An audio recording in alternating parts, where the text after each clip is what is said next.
Schoolboy and nearly. Hello, welcome to the last word on Spurs. We hope you're keeping very, very safe and well. Thank you so much for joining us for instant reaction to Tottenham Hotspur squeezing their ways past Portsmouth in the FA Cup third round. We're here to try and dissect, if you can bear it, the 93 plus minutes earlier today at the Tottenham Hotspur Stadium where me and Macca have come back from. We've got Jason and we've got Sammy on this show, also providing us some insight into what they've made of what we've witnessed today, and also coming up for Tottenham. Really, really big fixtures in terms of the league.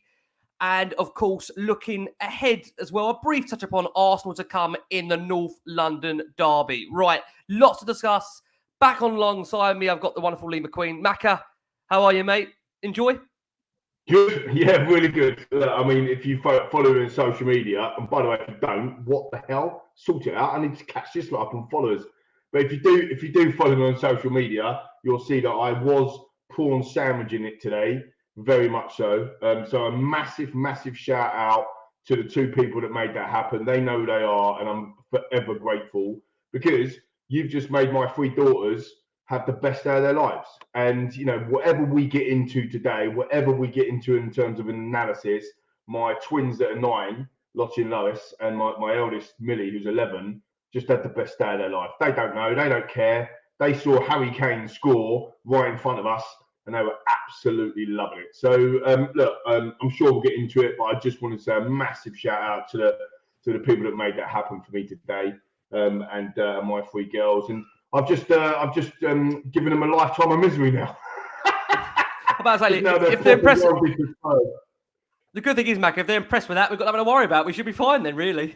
Hopefully, the only way's up, right? 1-0 to the Tottenham, mate. Yeah, 1-0 to the Tottenham. 1-0 to the Tottenham. Jordan Lee has mentioned we've got the wonderful Jason McGovern back on. Jace loves a cup tie. Jace, was that every inch the magic of the cup? If I could, Jace can't even speak. It was, I don't think you could call it magic. Was it magic? It was absolutely exhilarating, wasn't it? From start to finish. Wonderful game. It will live long in the memory. I must admit, I think 30 years' time, if I'm still alive, I'll be talking about this game for years to come. Wonderful. Wonderful. One shot on target against a League One team. Brilliant, mate. I said to my brother next to me, today, I said that's 93 minutes I won't ever get back, unfortunately. But I think sometimes it does feel a bit like a chore. Imagine if we'd have lost, Rick, what you'd have been like. True. Imagine the last time we lost in a cup competition. Honestly, you'd have been unbearable, mate. Take the win, move on. You're right. Get through, and no matter how you do it, that is the most important thing. One man who's always up for the cup, the magic of the cup. We've got the wonderful Sammy Powell back on last one on Spurs. Sam, I'd say it was a struggle, but maybe it's just a case of getting through and moving on to the next one, right, Sam? Yeah, I suppose so. It makes you wonder whether it was part of the plan if you're trying to stay positive, doesn't it? But he got it right and we won. It's hard to try and be, the critique when you've won is difficult. It is, but to be fair, so was watching that. I went onto my mobile just to check the stats, at half time and saw that there was 0 shots on goal in the first half to confirm my woes. That is bad, I must admit, but we did win. I'll tell you what's worse about it, guys, actually, is when you go to the comments and then you go important comment only to see like the action in the game, it says the ref blew the whistle to start the first half, and then the next important comment is the ref blows the whistle for half time. There was nothing happening. So even on the commentary, so that I think that just about sums it up, to be honest, Ricky. But we won. Not massively impressed with what we see. I'm sure we've got a few things to discuss today, and happy to be back on and see you guys. Absolutely, mate. Absolutely. Just a comment from Adrian here. Adrian says here, we beat Portsmouth in 1967 and 1991. Both times we went on to win the FA Cup. The trophies are coming. Big words there from Adrian. I hope he is right. Certainly, we're going to have to improve our performances during this competition if we are to hopefully reach a final. Portsmouth game, 1967.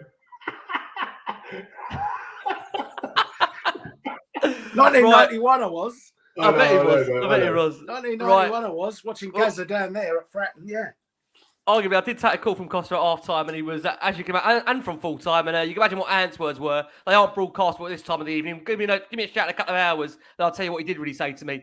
But just a reminder that we are delighted to be sponsored by the Beavertown Corner Pin. That is the Beavertown, bang opposite our South Stand. Now, if you're looking for a bit of a change to your usual beer or thinking of trying to something a bit different this January, look, in the UK, it is referenced and hashtag Dry January. They have got the cracking alcohol-free IPA Lazer Crush. That is available in all good grocery shops and online at beavertownbrewery.co.uk. And I feel really unequipped to speak about this because Macca is the one that normally is on the Lazer Crush. I'm sure Macca will always give it a good review. Oh, it's absolutely amazing, mate. Honestly, I haven't drank alcohol since I took 4 months off of drinking alcohol, to be fair. And I had a couple of beers, to be fair. Beavers, of course, on Christmas Day. A couple of partial beavers on the old around New Year. Beavertowns I'm talking about, people. So don't even go there. But yeah, the Lazer Crush is amazing. Like, and if you haven't tried it, try it because it don't wake you up at night. It don't make you go to the toilet at night. And you get a good night's sleep, to be fair, and you're still having a lovely IPA, mate. So get on the Lazers. I love Cracks here. Costa don't phone anymore. He's Ricky's fanboy. I think Cracks will just pick up now to anyone that can actually answer the question. It is so negative. Don't take it personally, Cracks. Cracks is back on us for Arsenal next week. Massive, massive game. But look, Spurs are through. Harry Kane very close out to that all-time scoring record. His sweetly hit strike from outside the area sees Spurs progressing to round 4. And despite a battling Portsmouth performance where really we never need to get out of first gear and actually never really did, we inch our way through. There was a couple of bright displays. Lee, we'll start with you. Kane's goal actually moving now to the brink of Jimmy Gee's record for Spurs. Not a classic. Probably important to maintain confidence momentum if you can take that out of it ahead of what is massive, massive week for the club. North London derby just around the corner. Lee, give us a summary. I know your girls enjoyed it. Could you enjoy that? I enjoyed my girls' reactions, and I loved seeing Kane score. I thought actually the goal was excellent. It was an excellent finish from Kane, as it normally is.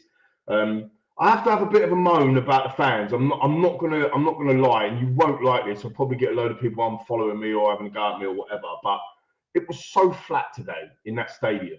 You know, THFC flags and Spurs song sheets and Tim Winston and all the stuff that a lot of them have been doing. I was at Crystal Palace away the other night. And the away fans were magnificent. And there's a lot of kind of people venting their frustrations around an ink-out and so on and so forth. And fair play, right? Fair play. They were singing Brian's name. They were singing. It was phenomenal. And then you come to this game today. There was 9,000 Pompey fans there, so it was always going to be. To be fair, they were up for it. Cup final. Somebody said in the comment side that I couldn't name check here, but I agree. They put 11 men behind the ball. They had 9,000 people there. They sung. So fair enough to them. But we were abysmal. Like from you're going to talk about football. I'm talking about us, including me in there as well. We were abysmal. We could not get a song going. We couldn't even get a win. The Spurs going proper. And the biggest thing that I want to have a little pop at, and I'm not sorry actually, because I'm on this show for my opinion. And here's my opinion: Harry Kane is one goal away from being immortal in Spurs history. We sung 2 lines of his song today when he scored 2 lines. That was it. And it was like, Pompey just saying, shall we sing a song for you? So that was a bit frustrating. And sorry to have a moan, but we have to, there's a lot of work going on to try and, there was a section, the club, THFC flags and Spurs song sheets and, I think it's shelf sides. Forgive me if I've got that wrong, but they commissioned a section for the fans to be singing, and you couldn't hear anything, and it was really, really difficult. So I'm not one to not put up. I will put up. I sit in the south. I stand up. I sing. I try. Obviously, I didn't today because for obvious reasons. But we've got to change the atmosphere, and if that's like that next week, we're done. We are done, I'm telling you now. They are going to come there full of confidence, swashbuckling football. And if that atmosphere is like that next week, we ain't going to turn up on the pitch. I think it's massively important. And use this as a rally cry for me rather than a moan and a whinge. It's more of a rally cry to say, please, guys, girls, viewers, listeners, when you're going to them games, we have to get behind the team. I know it's hard. I know it is difficult. But like Adrian's saying there, mate, you'll hear the fans in North London. We should be hearing the fans, Adrian, every week. That's how it becomes a fortress, and that's how we start to push this team even further.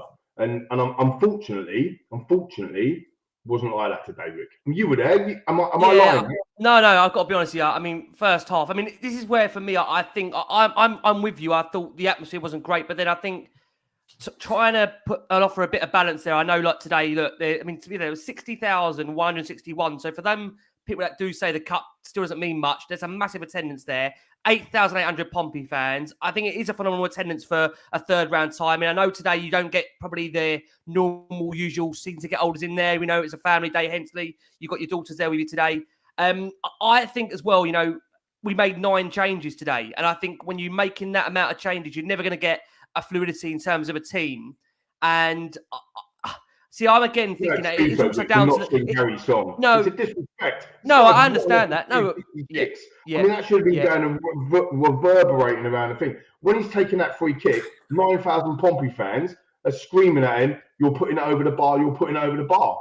Do you know what I mean? And it's like, where was the retort to that? We had nothing. We had nothing coming back. It was just like, no, we can't be bothered with it. I hear you on that. Listen, for me personally, I also think it's down to the players to also generate, generate the play on the pitch to get the fans behind them. And to be fair, you can't say, I mean, look, I'll be honest with you, that's 93.5 minutes today I'll never get back in my life.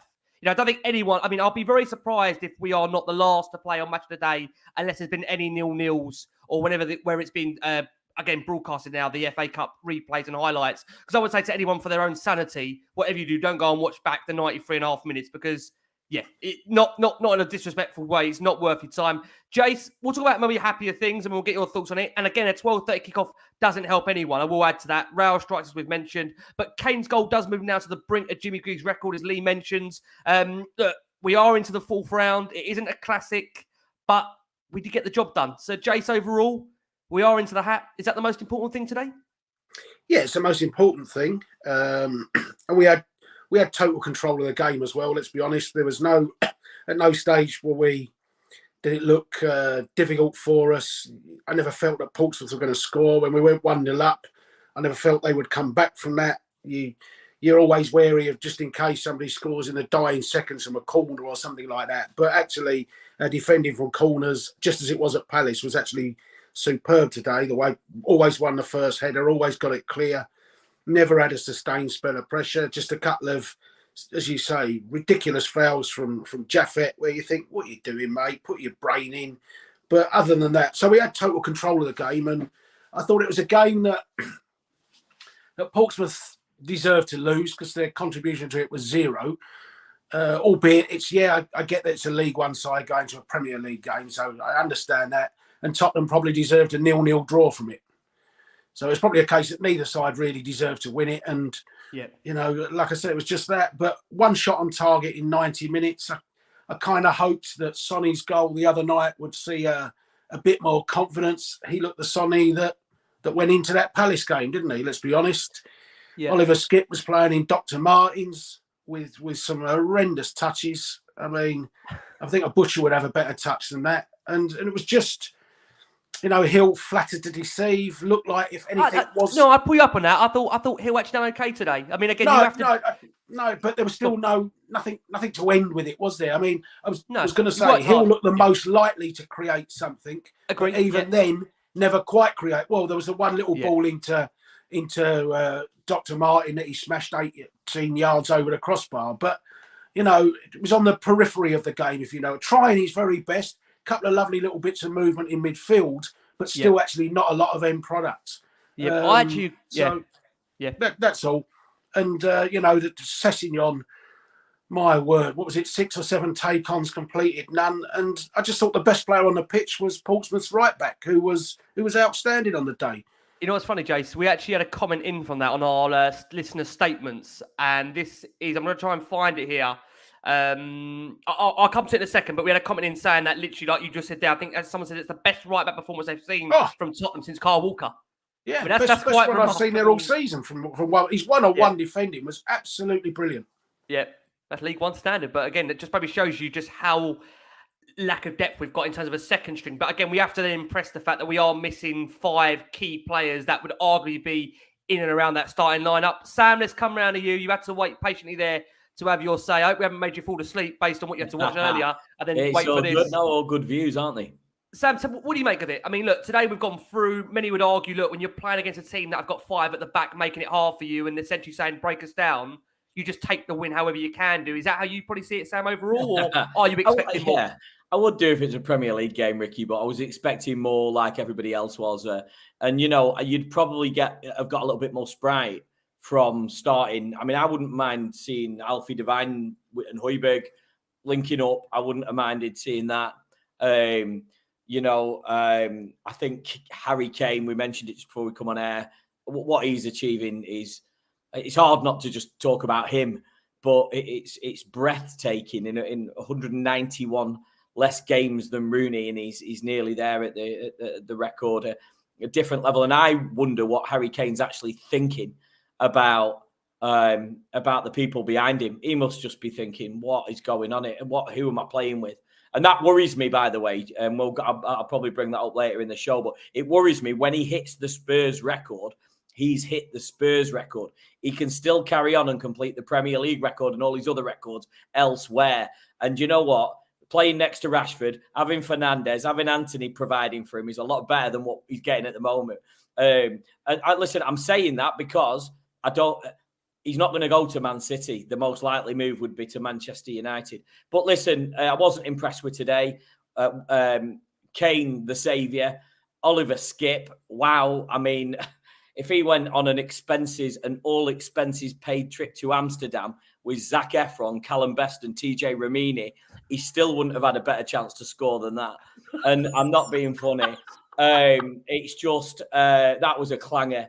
I'm disappointed you put me in that, Sammy. I might say, names of other contributors there. Macca weren't even in it. Sorry, just off the top of my head. I've got crackers on the phone. Hold on. But I mean, seriously, I've always backed Oliver Skipp. I think in one atrocious comment, don't ask me how much Rioja I'd had to drink when I posted it, but I said that he looked like a future captain. But the stakes are really high. Like cows on a plane, the stakes are really high. But the bottom line is, he's not coming round to the quality, is he? And we need Champions League players. How many Champions League players? Answer honestly, how many Champions League players were on that pitch today? So was it part of the plan? And who's there? To be fair, Sam, you don't need Champions League players on the pitch against a League One side. And I'll back up my moan about fans, so you can have a pop at me at that. Of course, at Lee McQueen, you can see. We didn't get out of second gear today. I mean, not being funny, it wasn't swashbuckling, it wasn't Champions League performance, as you just said, and rightly so. We made 9 changes and we done the job.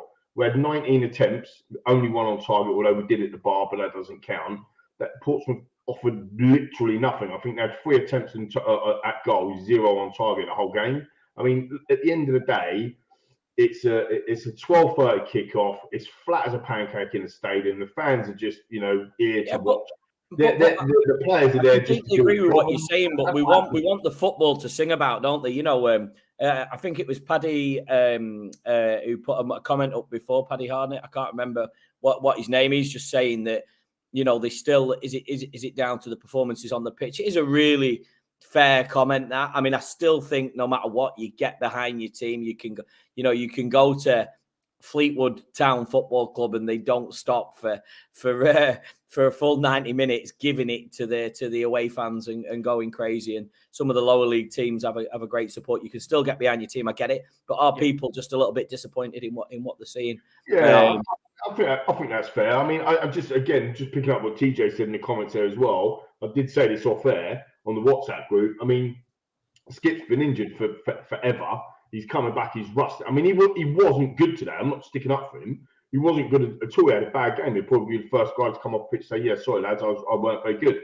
But he has been injured for a long period of time, and maybe it's a bit of rustiness and whatever it might be. But I think it's a difficult one. I'm not sticking up for the team or anything like that today, but I'm going to try and keep it balanced. I'm not going to go in on them. We've won the game, 1-0. My girls have had a great day. That's what matters, isn't it? That's what matters. And I do think it'll be a completely different kettle of fish in the North London derby. I know that because it is an anomaly of a game.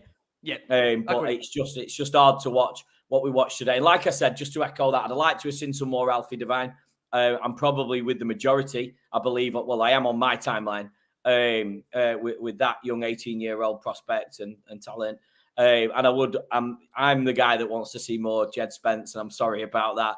People are probably in the minority. Sam, I said that. agree. I think today, I don't see why today we couldn't have seen Jed Spence for a full 90 minutes. Now, I'll just tell you why. Look, the thing is, if he decides to bring on with 17 minutes to go, he's already overcome the fact that he's cup tied. So if you're going to do that, then at least why not, if Spence is the long-term future of Tottenham, which I think we all feel he's going to probably outlast Emerson, regardless if he goes on loan or not, Spence, I think it would have been a real nice moment for him, for the crowd to get us all up to think, you know what, we're going to see Spence for a full 90 today.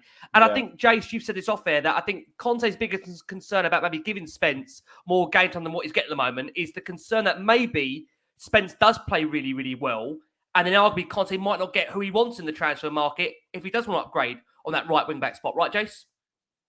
Yeah, a little bit of that, maybe, particularly on a day like today, because, you know, whether we think he's good enough for the Premier League or not is we haven't seen it. So we can't say he definitely is. But we know he smashed the Championship last year. And we know how well he played against Arsenal and Liverpool in those rounds for Forest. So, and we saw him in those couple of those friendlies against, when the World Cup was on, and okay, one was Motherwell, and I forget who the other one was. The other one was Ipswich. What was the other one? Was it Ipswich or something? I can't remember what the second one was. So we had Motherwell, and I'm trying to remember the other pre-season. It wasn't pre-season; it was the break in between, wasn't it? We had Motherwell, and it will come to me. Someone will mention it in the comments here. Someone mentioned Peterborough. Was it Peterborough? It wasn't Peterborough. No, it wasn't Peterborough. Was it Peterborough? It was Peterborough, I think. Under 20, was it the under 21s though? Was it under 21s of Peterborough? But I mean, Spence played in those two, played well, and you think we're at home today against a League One team. You're telling me you can't be trusted at home to a League One team when you're going to have the ball most of the time. And the one weakness with I mean, lots of weaknesses, but if Emerson is weaker in one area, it's going forward. And that was the one area you wanted somebody today. They had no right winger running at him. When we were 4-0 up at Palace and he couldn't come on, and you said the other night we'll see Spence. I thought you will definitely not see Spence, because if he's not coming on at 4-0 up with 10 minutes to go against Palace, he will not be playing against Portsmouth. So it's baffling. And, there was perhaps... when the crowd is so flat, and that it would have just given a boost before the game to say, "Come on, give someone like that a go." So it's a shame, but I do get the impression that if he thinks, if I'd have played him today against Portsmouth and he creates a goal and he looks quick and he beats his man and whips the ball in, then quite possibly somebody upstairs in the club's going to say, "There you go, there's your £20 million new right wing back. Why are we going to go and buy a bloke from Portugal for you?" So it's easier for him not to be embarrassed by it. The irony is Emerson Royal almost scored himself, didn't he, today? It was probably a little bit unlucky. But, it was... it just kind of summed the day up, if you see what I mean. I think that's right. I think I don't think it's all now down to ability. I think there is a little bit of as the comment there says, it's a thing between leaving that I gave you the money, you don't want him now, you want to go and spend another one. It's the club signing. I just think it's on that political thing now. Yeah. And I feel sorry for the boy. No, I do, because I think it's a shame we haven't seen him get more minutes. What I am, John Lee, do you want to come in there, Lee? Just because you're talking about Spence, got a bit of a theory on Spence, right? So when he did come on, he had 17 minutes, right? He had, I think, 15 minutes plus 3 minutes added time. He had 8, and he'd done absolutely nothing. Like absolutely nothing. No. He made no runs. He was scared, as if he couldn't go anywhere. He needed to hug the touchline. He was the guy. He's 6 foot or 6'1", power, pace. He was the guy that was staying back when a corner's in, instead of an Emerson Royal. Emerson Royal was in the box when the corner's coming in. So whatever's happening, that's not him. That's a dugout thing or a tactical thing or whatever. You look at one of his really good friends that's already at the football club. In terms of Sessignon, who we've touched upon, and we've just been putting the comments up. It's the same thing with Sess. He's got no confidence, no attitude to kind of go, "I'm going to boss this game today. Look at me. Look at who I am." Think about Dele Alli, right? Forget where he is today. Let's go back to Dele Alli. When he came into the Premier League, he went, "I'm having some of this." Fearless. Where is that?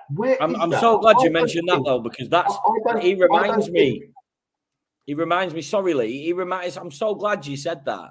It's just been on my mind all day, because That he reminds me of the Dele Alli situation, Spence.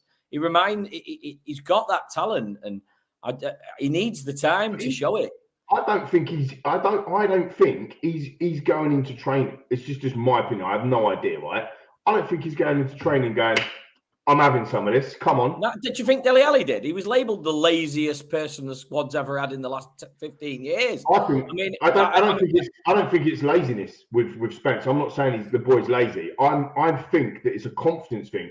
I don't think that he can go in and go, come on, boss, give me a chance.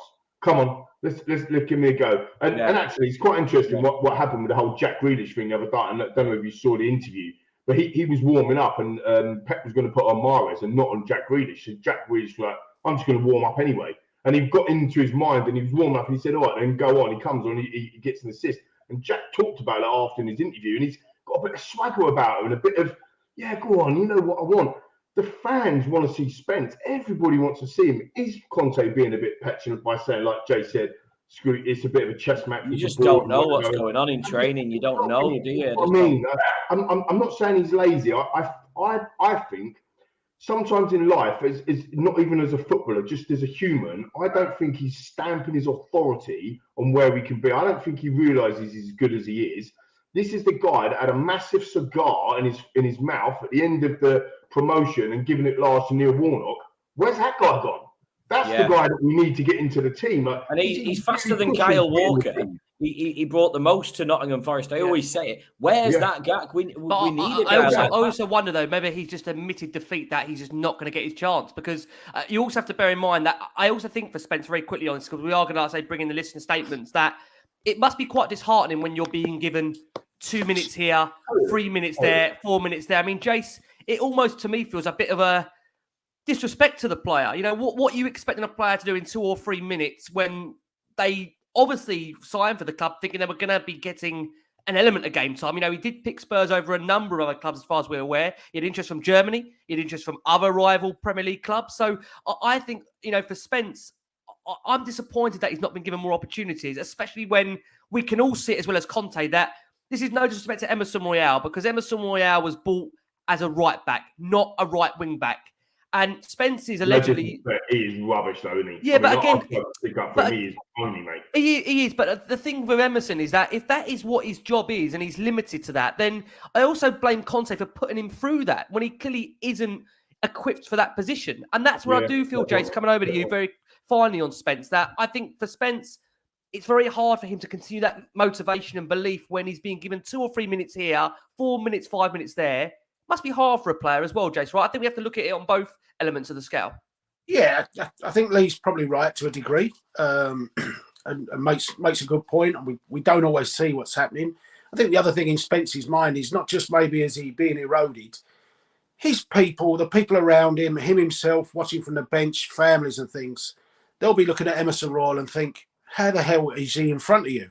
You know, if Emerson Royal was 6 out of 10 1 week, then he had a 8 out of 10, then he had a 5 out of 10, then he was 6, and then he suddenly had another really good game from somewhere. You could do it. But the problem is, he is just never good. Never good. So it comes a stage where you think, if I can't get in front of somebody who is clearly not good enough, and we're led to believe that the club are open to selling or getting rid of, and yet I still can't get in front of him, I can kind of see, you know, some people, like Lee's right, some people will go in there and demand, and other people need an arm around the shoulder. And the key to man management, and it's not just Conte, Lee will know it from the company he runs, and anyone that runs, you have different people of staff. You have the salesman that needs a little bit of a pat on the back to say, you know, you can go and get that order today, old son. And then there's the other one that comes in breezing, you know, where's my bonus for my BMW? I want it paid today because he's just done the deal. But there are times when all types of personalities and all types of things have to be managed. And the really good man managers manage to do it to everybody, don't they? And you can rebuild confidence. You can rebuild confidence. But it needs both sides to work to do it. Yeah. I totally agree on that. I do. What I am going to do is I'm just going to bring in the stats from today as I read out some of the listener statements for you. So just on the stats there, 18 Where's the shots. XG? Well, you know what, funny, we can't seem to get XG for the FA Cup, Jay. So, look, please, God, hopefully, we don't have to worry about XG for you. And it's a long, long FA Cup run. So you'll be pleased with that. No XG on the FA Cup at the moment. We're going to try and figure out as to why. Replaced by the passing stats, which I think is the only one Spurs really do outshone on. The fact they tripled the amount of passes as Portsmouth there. 6-7-8 to 2-6-6. Possession ain't too bad, Rick, to be fair. No, possession's okay. Possession's okay. I mean, I can tell you first off, I don't think people cared about the possession the way it was going. The attempted shots as well is not too bad in terms of outshining Portsmouth. I mean, you've got the stats, you might as well use them, right? 18 to 3. I would say that's like 6 times more than what Portsmouth had. Portsmouth were absolutely shocking today. Let's have it right. We didn't get out of second gear. We just breezed through that. Well, as we know, up to half time, I think there was no shot on target for Tottenham for the first time going back a number of years. I mean, that is, I think, also the worry, the fact that the lack of shots on target from Tottenham during the game. Lee's right. We obviously did there completely dominate most of the game. It was a case of Portsmouth saying, simply break us down. We're going to take a number of your listener statements here. Matt Martin says, not the goal fest we hoped for, but Pompey played their hearts and fair play to them. Hill and Sarr continue to impress and look like they could both become useful members of the squad. Kane free kick the Arsenal to break the record incoming. JKVT says that performance should be a giant red flag to the ball and owners that the squad needs investment and upgrades. Our bench made a League One side look like contenders. Positives were Hill and Sarr, who looked really good, and they're going to be something special. Luki Vikia says, I miss when Tottenham used to play good football. Adam Pearce says, isn't it amazing how better we feel after a couple of wins? Just Paul says, even after winning and not conceding, why do we remain pretty much joyless? The level of substandard football from players, i.e. Tanganga, Sessegnon and Royale, is frightening. How many winners and managers does it take before the true joy returns in terms of the football? James Land says, is anyone else concerned about just how little our players spend actually running with the ball at more than an average jog or receive a pass without moving at any sort of speed? And I do agree there with James because first half, I mean, I don't think we even knew what the word rhythm or tempo was. There was just nothing in that first half. Ben Spurs says their right back, as Jason alluded to, I think it was Swanson, was their man of the match, putting a better performance than any of ours have managed in the previous 3 to 5 years since Carl Walker departed the club. Big words there. Sperano says in recent years, hardly any of our squad players have stepped up to the plate to prove that they deserve a starting spot. When they're given a chance in today's game, just simply isn't good enough. And therefore, it is a concern to him that it doesn't feel their places are massively under threat. Not good for competition. But again, credit to Hill and Sarr, who took their opportunity today. Nick P says, why is the squad so poor at the moment in terms of the academy coming through? And what I would say to that is that, again, this is a difficulty with Conte. I love Conte. I think I've made it clear my position on him. But you can see with Conte, he's very much about bringing in ready-made now players to play. And I think if that continues, then I think anybody looking at Spurs in terms of an avenue of a pathway, it's going to be hard for the youth players to want to see a way in which there's a development scheme there at Tottenham. And we all have Conte as manager, but again, it's just trying to bring a bit of balance there where I know he gave Alfie Devine, obviously, the opportunity to play today. Spence came on at the end. But I think players coming through the academy do want to feel that there is a pathway to the first team. I know they felt that under Pochettino. And again, it's just maybe a case of finding that balance. But you do feel with Conte, it is a case for him, he wants to win now. And it's whether he is going to show an element of, I don't know. I mean, I don't know what you think about this, Lee, an element of opening up to that avenue. Yeah, look, I know you're putting that out for us to now chat about that. But this is what drives me round the bend, like literally round the bend with our fan base, especially on the social media fan base. What you've just said there is exactly what most people are arguing that we don't do in terms of bringing in massive signings, win now players, we want trophies, we need to do it. And now all of a sudden we're going, oh yeah, but I'd love to get the academy built. Well, which one is it? Because what Tottenham as a football club love to kind of polarise opinion on is what we can go for. I think everybody, a lot of people that I talk to and interact with and on the show as well, think that we should be going for 4 competitions.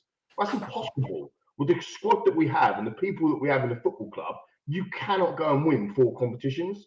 So actually, the whole argument about choosing a competition or going after a competition that you want to do. So when somebody like Poch used to come out and go, I want the big prizes, I want Champions League and I want the Premier League.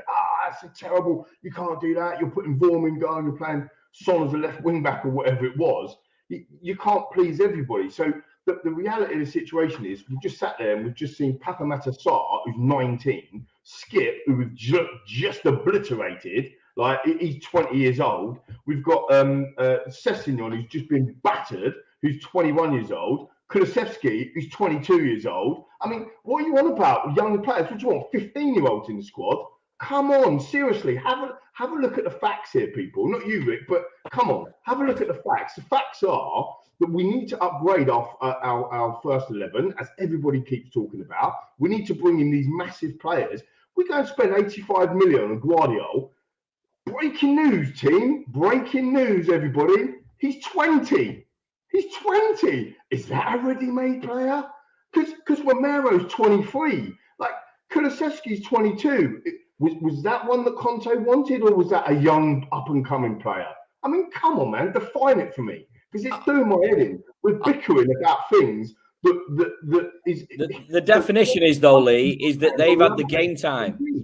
These players that he wants might be the same age, but they've had the chance to make it happen for themselves. Do you know the players that we've got? Conte's not ready to risk them, and he's not. And that I would say that is the argument, because he's not wanting to bring them in and build them like that Pochettino, that philosophy that he has, that ethos that he has behind the team. Like Ricky said, he wants a ready-made player. He knows. He looks at the stats. He looks at his performances. He religiously watches the videos back and say, right, he can do that and provide for him. He can get that into Bentancur. Bentancur can feed it forward. We can get that out to the left to Sonny. We know it. We don't know anything about that, about Jed Spence, about Alfie Devine. We don't know it. So I don't know whether it's the age thing, and I think it's the proven thing. That's my opinion on it.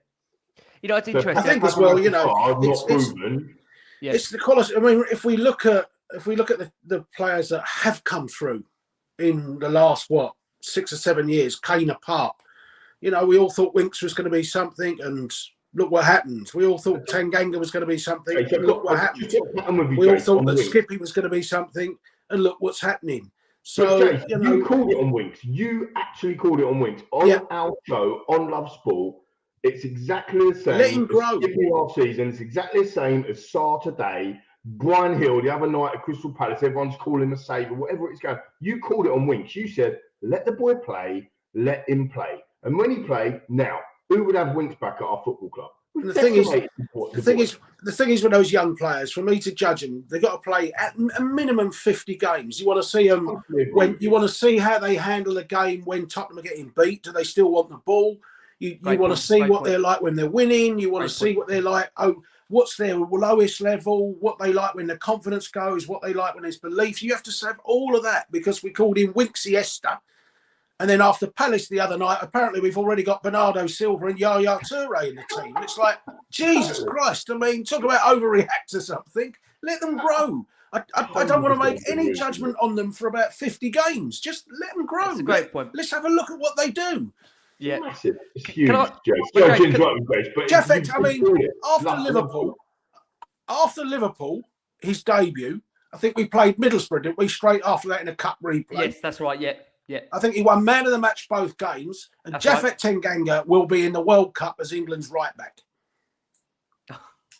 Jace, can I ask you, just to bring the mood down to a realistic expectation, what did you make of Yaya Toure today and Bernardo Silva? Quite honestly though, Jace, overall, Hill and Matasar, what did you think? Because I think for me, they were the two best Spurs players on the pitch. I think it was more like Hey-Ho Silva than Bernardo Silva, but no, I mean, Matasar, like I said, he flattered to deceive. Yeah, he looked like he wanted the ball. He was demanding the ball. There was some nice, tidy play in midfield, nice bits of skill with him, but actually very little end product. And I never got the impression, do you know what, he's going to go past his man, he's going to do this, he's going to do that. So, and this is what I mean. His performance today, I thought, was like his first half against Palace. Lots of promise, not a lot from it. Let the boy grow. Just like I say, let him play 50 games before we really start to talk about whether he's Bernardo Silva or he's, somebody else. Sam, just to bring you in there. Sarr, for me, I thought he was probably our man of the match there. I thought, you can argue again, it's, a League One opposition and he's playing at a lower level in terms of, who he's facing. But, I think when you look at some of the experienced players we had on there, he was clearly one today that I thought he's fighting for that place. He's actually fighting to stay at the club and actually believe that is an opportunity here where he can be part of this squad in the second part of the season, because he doesn't want to be going out on loan on January. He wants to be part of this Spurs squad. Is that the thing you got, Sam, watching Sarr today for Tottenham? Yeah. I mean, the fighting for the place is one thing. Like Lee was saying before, to be fair, about, going into the manager. It's the same in business. You've got to say, give me my chance, and got to make it happen. You've got to swim with the sharks, as they call it in business. But, that's one thing, having the fight for it. But he's got the talent. Sarr is he's mustard. I'm behind him. Wanting to see more of him. I'm actually quite. Do you know what?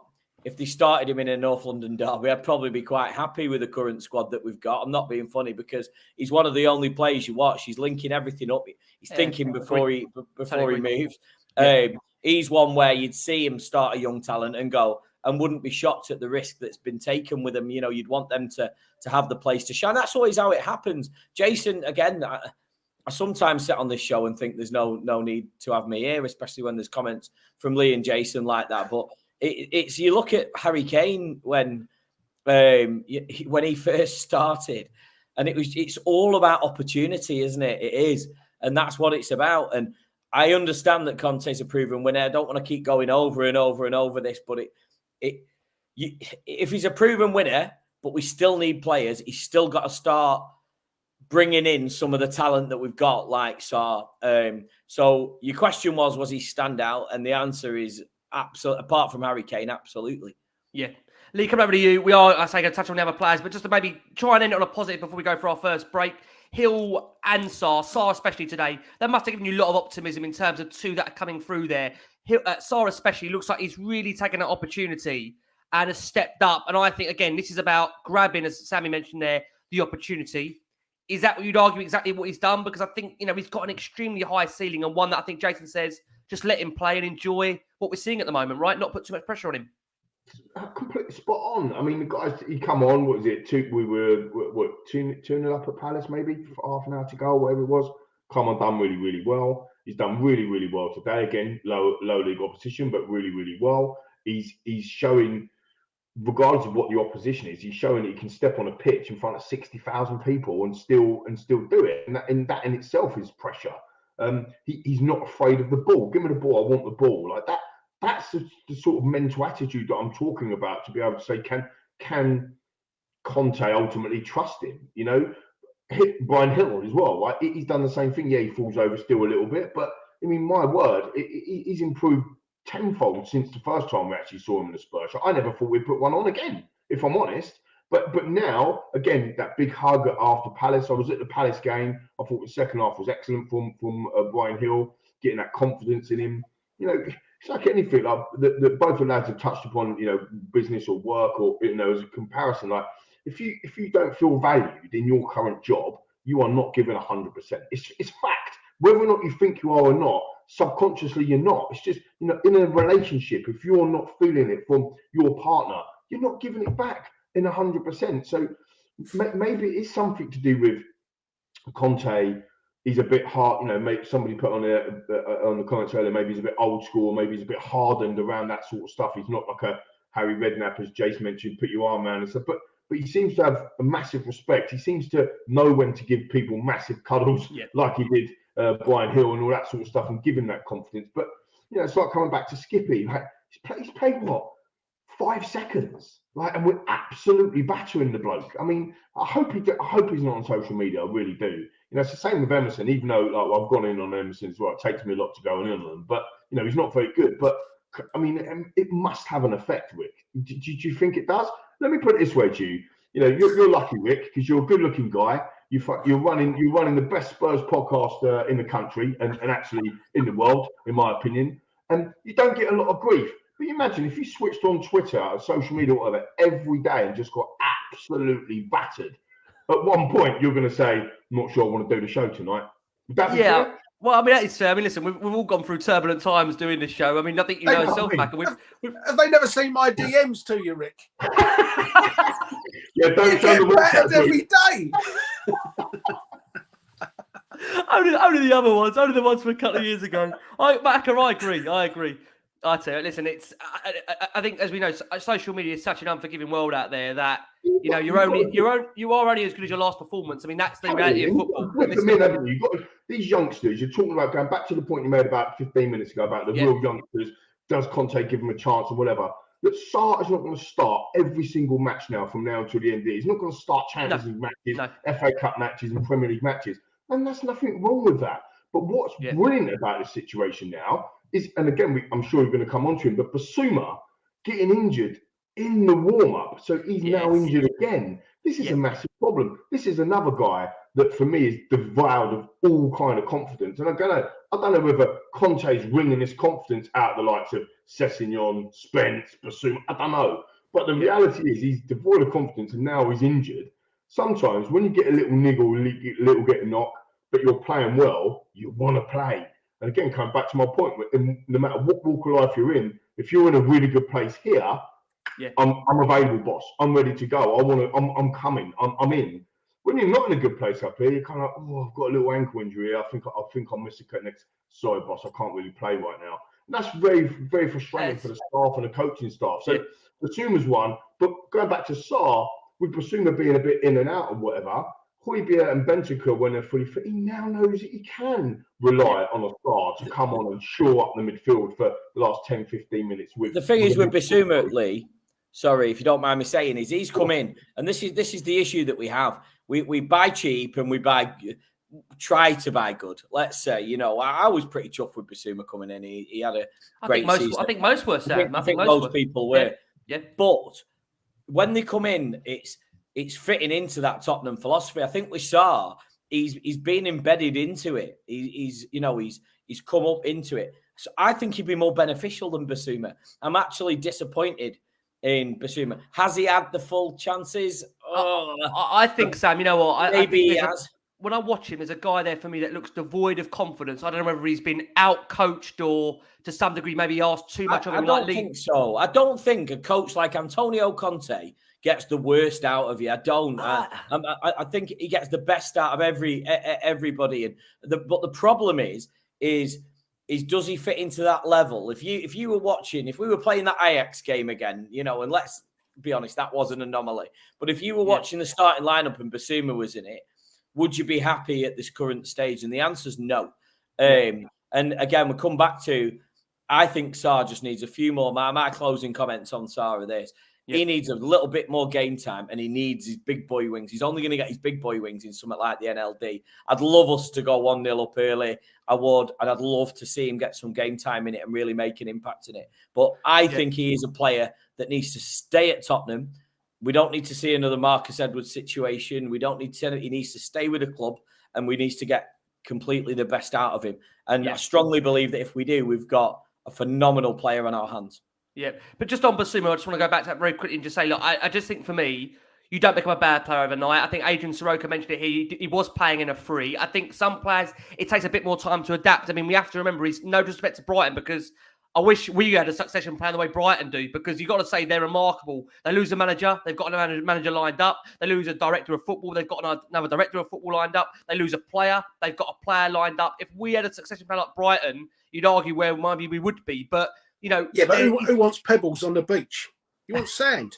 But I mean, what I would say to you, Jason, is that I don't know if you agree with Basuma. I think personally for me, you know, he's coming to a different kind of club, that there's that expectancy and demand every single week. I think with Brighton, there's no disrespect to Brighton, it's a lot easier to play at the Amex than it is at the Tottenham Hotspur Stadium. And I'm not being disrespectful by saying that, but, you know, we are as a fan base, I think there's a real now expectancy of every player playing at home. They've got to make the right pass and we're instantly on the back.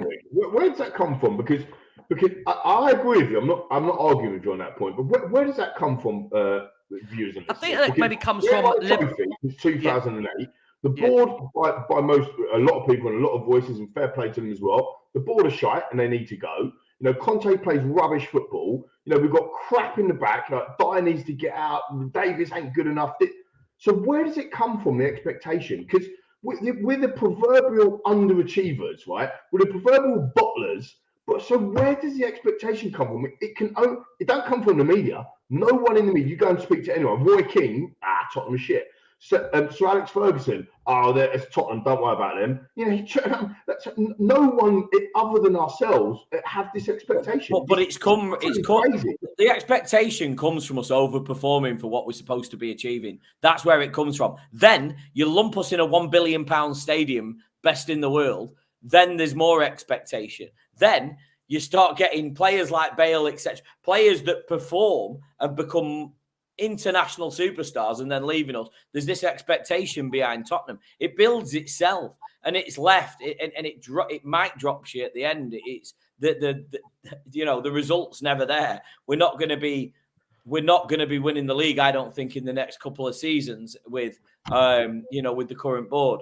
But that's a different conversation. But the expectations built around the club, Lee, because the club, they give you all these false promises to begin with, and we mentioned this on the last show, and they just at the final hurdle, you never deliver. They never deliver. We are nearly an hour, and we are going to go for a break in a second. Jace, do you want to come in now? Because you're shaking your head. Yeah, I was going to say. I mean, I expect to win the league by Easter, and I'm fed up when I see Easter on the 20th of April, because I think I want to win the league before the 20th of April.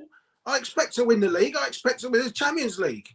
I expect the women to win the Women's League. That's where the expectation comes from. Come on, Tottenham! God's sake! That was my point. What we are going to do is we are going to go for our first break of the show for our listeners on audio. Taking the break, you're going to hear from Christian Stellini in place of Antonio Conte, as we actually offer our condolences on the sad passing of Gianluca Vialli. Very, very close to Antonio Conte. So sad. 58 years old. Terrible, terrible news. I say all condolences from us all here at Last One on Spurs. Our thoughts go out to Gianluca and his family at this very, very sad time. Right, second half of the show. Thank you so much. We've got about over 600, 700 of you watching us live on a Saturday night. Cannot thank you enough. A reminder, if you need one, that we are delighted to be sponsored by NordVPN. We always make that laughing joke that Spurs have got AC Milan coming in the Champions League. You're going to be high-flying it around Europe, fingers crossed, but you're going to need to keep on top of all of your whatever you want to do in your life. I won't ask Jason what he's been doing all day, but whatever you want to do in your life all day. Coming back. You want a bit of streaming of Love Island on NordVPN, mate. Do not even worry about it. Just a reminder, wherever you are location-wise, change location settings, and you can always keep what you're doing at home, on your laptop, on your desktop device. We've got a discount we're offering you right now on NordVPN. You can get that by going to nordvpn.com/LWS to get yourself a huge discount, plus 4 months free. It is exclusively always with Nord, risk-free with their 30-day money-back guarantee. Right, guys, let's look at the team today. Look, we'll be lucky to know it's brief highlights of today, more about Kane's goal and then moving on, really, due to the nature of this game.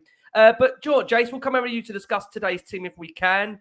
So, look, we saw... You've got Gillen Son the wrong place. But they did interchange throughout the games, Jace. I mean, come on. If you're going to do these graphics, get it right. I'm going to send you a DM. I'm going to batter you afterwards. You're the most good... Well, in terms of team news, we had obviously Conte making 9 enforced changes, one of them actually enforced because of the loss of Yves Bissouma. So we had Fraser forced to make his 3rd start in goal for Spurs. Well, Davinson Sanchez, Ben Davis and Japhet Tanganga made up our back three. Eric Dyer, who did not play against Aston Villa on New Year's Day, was out of the squad. Wing backs by Conte with Emerson Royale on the right and Sessegnon on the left. It was then to give Matt Doherty and Ivan Perisic a rest. Pap Matassar, who we've been told by Ali, that is the pronunciation. Pap Matassar made his full Spurs debut. For him, an opportunity to really impress after his 2 recent substitute appearances. Bissouma pulled out of the starting 11 in the warm-up due to an ankle injury, but we've been told by Christian Stellini that he should be available to face Arsenal. Therefore, meant a very young midfield with Skip actually partnering Pap Matassar. And yeah, in terms of forward line, we were told beforehand that it would likely be Kane, Son, Hill, and that's exactly what we did due to a lack of options. So that team read overall. Forster, Tanganga, Sanchez, Davis, Emerson, Sarr, Basuma, Sessegnon, Hill, Kane, Son with a bench of Lloris, Doherty, Spence, Longley, Romero, Højbjerg, Skip, White, Devine, and just on Devine, got his spot on the bench as we mentioned there. The young midfielder obviously scored in the FA Cup 2 years ago against Marine. Well, I was told it was 2 years ago. That felt like it was only yesterday. Can't believe it's over 2 years ago. But Jace, team-wise, I mean, that's what we really only had available. So can we be surprised or unsurprised by that lineup? No, I think that's more or less what we thought we would get, wasn't it? You can't rotate the front three. I think if it had Richie and Kulusevski being fit, I'm sure Harry would have been on the bench. But that's simple as that. Bissouma comes out in the warm up. So what were the options there? It was the team I thought we would see. Yeah, no, I agree. Lee, coming over to you. Pompey fans were singing over the bar to Harry Kane even before he lined up that free kick. I think we actually all knew where that free kick was going, straight into the wall. But it does feel a bit like a mugs game now, Lee, because, we feel we shouldn't really be taking free kicks. But what I would say is that we did see a correction in the second half where Son was over a free kick. So is that just a one-off, Lee, or do we expect seeing Harry on these free kicks? I feel like I'm asking this question far too often on the last one on Spurs. Well, I think if you put a poll out, I do love a poll. And by the way, John from Little White Rose, he also loves a poll. But if we put a poll out now to Spurs Twitter and social media to say, should Harry Kane take Spurs free kicks? I'll be absolutely astounded if he gets more than 1% of the vote. My daughters were in front of me today, as you know, and when Harry Kane, they're all getting excited. Oh, Harry Kane's going. I said, girls, do not get excited. This is hitting the wall. And they're like, no. I said, he's hitting the wall. He's hitting the wall. What happened? Hitting the wall. I mean, you couldn't make it up. I mean, I have no idea, Rick, why he's taking the free kick, other than the fact that I think somebody said it either in the comments earlier on social media or whatever, but fair play to him. They said if he could actually score these free kicks, he'd have already beaten Shearer's record. to be fair, because he's an absolute world-class striker. You know, I love him to pieces. My favourite Tottenham player. I love the guy. Absolutely love him to bits. He cannot take a free kick. He cannot do it. Yeah. No, I agree. I mean, Sam, just coming over to you. If you could sum up that first half, because look, we did move the ball around. I would say for me, it was at a very lethargic, slow-moving pace. And again, I take into account that Portsmouth, they put 11 men behind the ball, so that was always going to be difficult. As Lee, for our viewing audience and watching audience on YouTube, does the actual impression of that first half and the clips really for 45 minutes. Sam, is that a case that we should be taking more risks as a team, or is that what happens when it is an FA Cup tie, it's 11 men behind the ball, and you're having to try and break down an opposition that are simply happy to defend within themselves just to stay in the game? What do you think, Sam? You don't know, do you? Because cup games are a complete, they're different to every other game. Yeah. But if I was to sum it up, Rick, I'd just show you the stats and say that sums it up. Like I said to you at the beginning of the show, there was no highlights even on the online updates. It was terrible. But when you look at the team, I was, like Jay said, you expect it because that's what we've got. It's not good enough, is it? You know, it's with the depth of the squad's just terrible. And that's where the players like Emerson Royale and, he tried to liven it up with a no-look pass like he was playing for PSP or something like that. I mean, it's just beyond me. Maybe the 2 million quid he spent on private tuition or whatever it is, private training and all that. But wow. Anyway, we won't go any further into that. But the difference is when you look at like him and Sessegnon, you know what they're going to do. Sess, I've always said, has got the talent, but you know what they're going to do. And when they go, you know it because of the crossing, Rick. So you compare Perisic, the quality and experience of Perisic when he makes a cross. He sort of knows where he's putting it, right? Yep. Emerson and Sess, it's a ping in. And now, granted, it takes a lot of skill to get that ping in. I get it. It takes a lot of skill to get past one, maybe two men to get the ping in. But the pinging it in, there's more than likely he's just getting blocked. We need these. We need some quality players to make sure they can make some deliveries into the box, especially for Kane and especially for when Richarlison's playing as well. That's exactly what we need. But yeah, how do I sum up the first half? Was your question, wasn't it? I was just going to say, Sam, the other thing with Sess is that unlike Perisic, I'm glad you compared the two. Perisic tries different types of crosses. Yeah. Sessegnon of course he does. just tries From exactly the angle. same cross all It's the from time. the same It's like, place. I mean, that little ball that he stood up for Kane the other night, there's no way Sessegnon would even think about making that type of cross. Yeah. Yeah, no, you're right. And the problem is when you look on, it's like looking at let's not get into politics, but when you're looking at an election and you're picking the best of a bad bunch, aren't you? And there's not the right person there to lead the country. Well, there isn't the right person there to put in the perfect pass to Kane or Richarlison when they're in the box. So yeah, they go to exact same spaces. Emerson, God, I mean, I tell you what, you've got to love the effort that he puts in. He is trying, and you saw him breaking away. But I mean, seriously, I know many feel that if he is parody accounts now. I know many people feel that if he is trying. I honestly think with Emerson that listen, people won't feel I'm stupid to feel sorry for a bloke that's on 80, 90 grand a week. The reason why I feel sorry for him is that he's being played in a position where that's not his position, and he's paid a lot of money to try and improve in that. And again, Kobe gets paid a huge amount of money. I know, listen. Again, listen. It's a subject. I mean, Darren at Ram03 says, should we be worried about left wing back as much as worried about right wing back when you watch that Cess performance? Because again, bang average and simply not improving. And again, to be honest with Darren, at the moment, from what we're seeing on the pitch, maybe he's got a fair point. We've got Regular out on loan at the moment. Perisic, no offense to him, he's like a finding wine there as Sammy keeps demonstrating with how much red wine can get down once we move on from the first half. And just to summarise on the first half, Lee, if I can, failed to register a shot on target. First time that's happened since April 2022, which is what? I mean, it's not actually that long ago, really, but it's a concern. It's Portsmouth. It's Portsmouth at home. It's League One. We've got to be offering more than that in the first half, haven't we? Regardless of the opposition and the way they're going to set up. 100%. Look, I'm not sitting there at all going like trying to defend that first half performance against the League One side. All I'm saying is it's second gear. I think Cracker's said it earlier as well. We talked about this on the WhatsApp group as well. I mentioned it on the show. Second gear. We didn't need to get out of it. Do you know what I mean? If they'd have scored, then 9,000 Pompey fans who were magnificent today, by the way, absolutely magnificent. So fair play to them. They would have gone mad, and then we might have had to have a rocket. I just want to quickly talk about the whole Cess thing and the Emerson Royale thing and the lack of crossing scenario. And this isn't defending Cess or Emerson, but I just want to go a bit tactical. Somebody said earlier in the comments, we cannot deal with a low block. We haven't been able to do. Here he is. Go on, my son. What's going on, Rick? That's my little one playing with the lights there. I think he's trying to say goodnight. Literally putting the lights out. Trying to say, bless you. Leo's trying to say goodnight. So for the audio listeners, Rick is going in and out of darkness. Might do some a favour, really. I tell you, put me out for good. Just on that tactical way, you sort out your lighting, Rick. Just on that tactical side, the low block. We haven't been able to deal with a low block for years, right?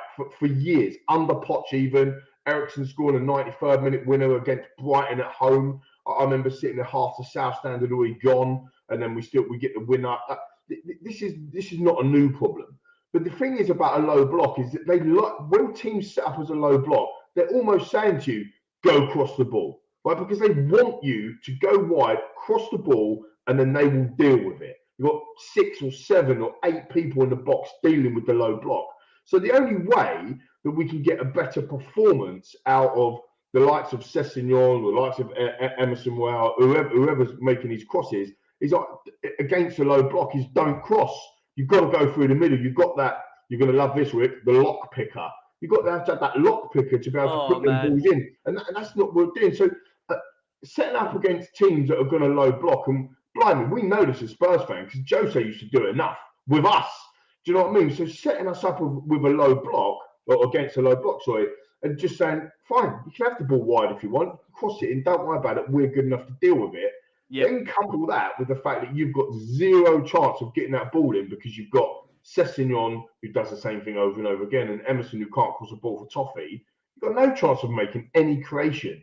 And I think it might have been you, Sammy, that said it earlier, or somebody in the comments, that what chance do you have when the Conte system, and he is pretty rigid in what he's doing and where he is, and fair enough, because he's got his values and he's got his beliefs, and this is how we're going to go and win titles and win trophies.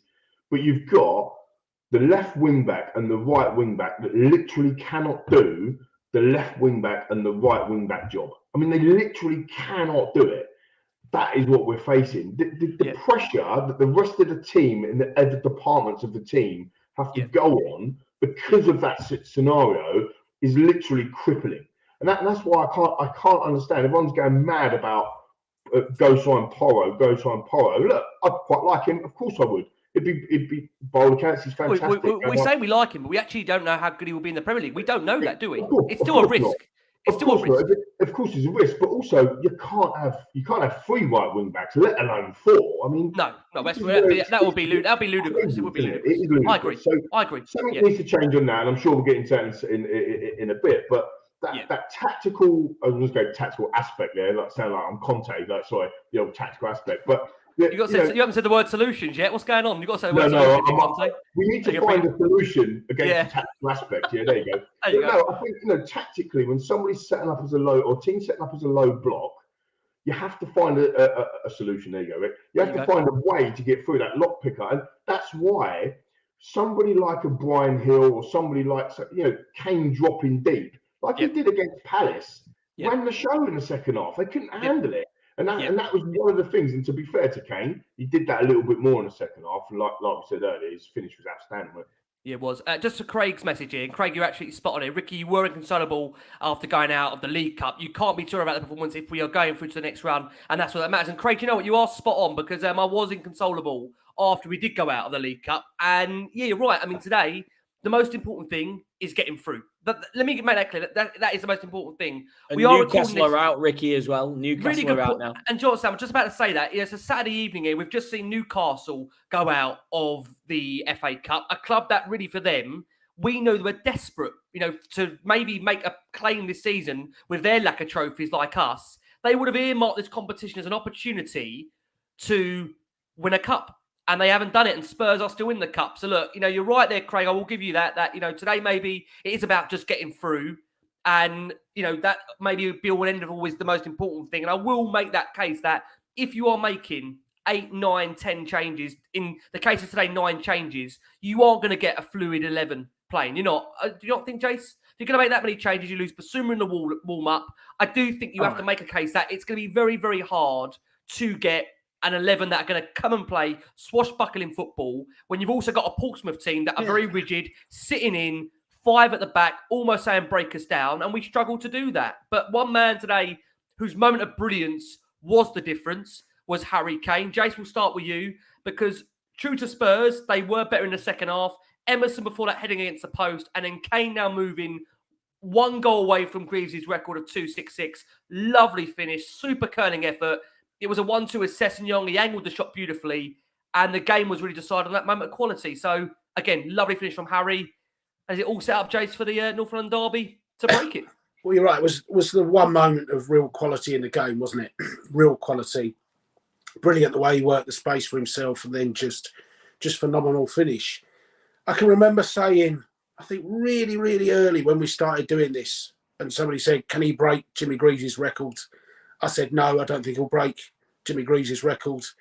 And that wasn't with any disrespect to him as a player. I thought, if he's that good, he might well have been gone by now or something like that. So, and he'd have to be so good for 7, 8, 9 years, and injuries and that come in. So I've always said he wouldn't break Jimmy Greaves' record, and I don't think he'll break Shearer's record for that matter. But it's just brilliant for us. I got a message the other day from a supporter of an N5 club that said, I think you're much better without Kane. And just look at the last 2 games. You That's think anyone thinks that Kane is our worst player or whatever. Well, we are reliant on him. We are reliant. I know it's next week, but I hope the first one's a real tap in from a yard out that maybe doesn't even touch him, but he claims. And I hope the second one, he backs into somebody in a trademark move and wins a penalty and smashes it past Ramsdale in. And I hope he gives the TV interview in that corner of the ground straight afterwards where nobody can understand him with a big sign up that says 267. I mean, if there's one game to boil the urine, it's that one, isn't it? Absolutely, mate. I totally agree. Sam, coming around to you. Yeah. This is a mad stat. I think Daniel Wynn actually put this out. January 7th, 1970, Jimmy Greaves scores his 265th goal for Tottenham. January 7th, as we record this tonight, Harry Kane scores his 265th goal for Spurs. I mean, That's mental, isn't it? That is. Yeah, When did Jimmy mental. Greaves get his 266 then? Well, yeah, that's a good point. I'll have to figure that out. 18th of Good February or question. something. I like that. I like that. I'll We tell you should what, have I'll known look the it answer up. to that before I'll this look it question. up. Look it up, James. Look it up. Yeah, look that up. I look that up. I want to know that because I love anything that's got energy or synergy or coincidence attached to it. I just love that. But no, I mean he's a will, but there is no other Harry Kane, is there? And that's the so all these Kane comments. I'm reading them on the show that people are posting. He's without him, where are we? And we're not a one-man team. We've got labelled a one-man team. He got labelled a one-season wonder, this, that, and the other. We're not. But I tell you what, for the difference that he brings to the game, there'll never be another Harry Kane. I just read that then. There will never be another Harry Kane. As someone I think just said, it's in the comments, it's ridiculous how good he is. You know what? And do you know what I thought was the best part of his game? Not the goal. He played a left-footed first-time pass out to Emerson. He was on the left. Did you see? You know that first-time left that just reminds you of the quality that Harry Kane has. That is nothing to do with putting goals in the back of the onion bag. It's just how reactive he is. He knows exactly where that run's going before he makes it with his left foot. Phenomenal. January the 10th. Yeah, January the 10th. We've just had it come through. January the 10th against Derby. Yeah. Well, there you go. So, I mean, with Kane, London Derby now, what are we? Unfortunately, Greaves will still have that moment that he got it maybe before Kane in terms of the that essential. But Kane, if he is to break it, it would be on Sunday, the 15th of January. Macca, come around to you. Come around to you, Macca. Look, I mean, Stellini said after the game, I'm not impressed because this type of player, he's an amazing player. This is football. If you take a penalty, you can miss, but you have to go for the next game. He has the mentality to be an amazing player. You need to be like Harry. Big words for Harry Kane. I think we said it, Macca, that look, maybe he's not getting the credit he deserves. And Joe, I had a conversation next to someone today, there, Jeff, who's a big last one Spurs fan. So Jeff, thank you so much for all your love and your support today. We both said that, you know what? Is anybody actually gonna beat Harry Kane's record when he does do it? Because yours interesting. Again, maybe we should save this for the Kane special that I'm sure we're going to be having lined up at some point. But I just wonder, Macca, for someone like Harry Kane, we're entering now a world entering an era of football where there's not a lot of loyalty. There's a lot of mercenaries around. Are you ever going to get another striker that would spend 7 or 8 seasons at a club like Tottenham, with no disrespect, that if we're not going to be matching the likes of the Newcastles or the Chelseas or the Uniteds or the Liverpools or the cities in the transfer market, will you get another striker that spends 7 or 8 seasons at a club to break that record? I think that record from Kane could be there for another 100 years. Maybe I'm being over the top, but I really genuinely think once he gets that record, there won't be many that will be able to break it, Lee. I do agree with you. It depends if they're announcing signing a new contract, which I've been adamant that it's there or thereabouts and done and dust in the background, and nothing's been sorted, or at least publicly come out and been sorted. If he commits his future to Tottenham, he could go on and do 400 goals for the football club, 420 goals for the football club. You think about it. He's probably the fittest he's ever been in his career. He's I don't want to jinx it, but he hasn't had his troubled ankle injuries. He had a couple of seasons, didn't he, where he had a couple of ankle injuries on the trot, but he seems to kind of, got over them. He loves scoring against that lot down the road as well, doesn't he? And that's the next game. So I said in I was going to say in the summer, but for the World Cup, but it wasn't the summer, obviously, was it? It was like 3 weeks ago. But I said when the World Cup was on, I felt the pressure of taking that second penalty against your club captain, and it's a second penalty in the game, and it was also to break the Wayne Rooney record as well as to draw a World Cup quarter-final in the whatever it was, the 85th minute. All of them things layered on together was just one thing too much. But you wouldn't put it past him, would you, against that lot down the road, as Jay says, to go and score not only 1 to equal it, but actually 2 to break it. It would be massively fitting if he did. He could conceivably go and be not only break the great Jimmy Greaves' record, but actually obliterate it. And I like you, unless we go and now see a new school, if you like, or a new crop, an evolution of strikers coming through like Haaland, if now all of these strikers are going to be evolutionised around Haaland, like maybe a Darwin Núñez, people will give me pelters for that, but he's still adjusting. If you've got the Haaland kind of evolution, maybe it does get broken, but it certainly won't be broken for a long, long time for Tottenham, and that is incredible. The other thing I just want to say as well, just on Kane and Spurs in particular, because a lot of other clubs bang to us, and rightly so. Look, we'd probably bang them if it was the other way around. Don't want a trophy and this, that, and the other. You go and look at these other top clubs, top goal scorers of all time. They're not hitting 260 odd goals. They're only hitting 100, 170, 180, 200 goals. They're not hitting 260, 270 goals, which is again another incredible feat. So it's difficult to keep talking about Kane. That's why my moan right at the beginning, because this guy deserves literally the red carpet and royalty. He needs to have a crown on his head of King Kane, what he's done for his football club. And we couldn't even be bothered to sing his song for more than 2 lines. I mean, have a word with yourselves.